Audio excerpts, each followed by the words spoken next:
Hi, I'm Stuart Ballentine of the Marine think tank Australia. 4 years ago, Anthony Albanese promised that if he was elected, he would bring 12 new coastal ships onto the Australian coast to boost our self-reliance. We need to prepare Australia for a future made in Australia so that we can stand on our own 2 feet, so that we're less vulnerable to shocks in global events. And we know that one of the ways that we can do that is by having the Australian flag on the back of Australian ships with Australian seafarers doing the work.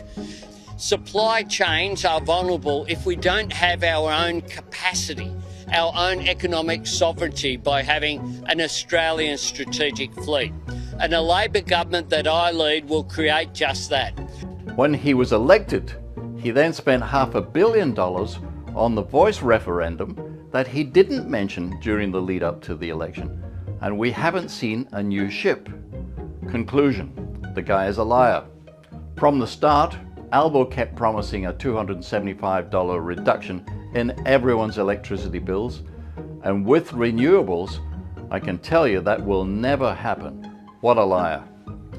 Fiji's Prime Minister Sitiveni Rabuka 2 weeks ago has stated that Fiji, like 40 other countries, are closely investigating the use of nuclear power to combat his spiraling costs of importing fossil fuels and to protect his nation's future prosperity.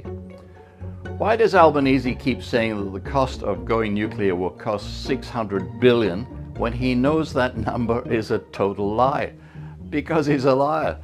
And he and his green mates have absolutely no interest in Australia's future prosperity, or else he would not be closing down gillnet fishing, live sheep exports, gold mines, and a host of other industries.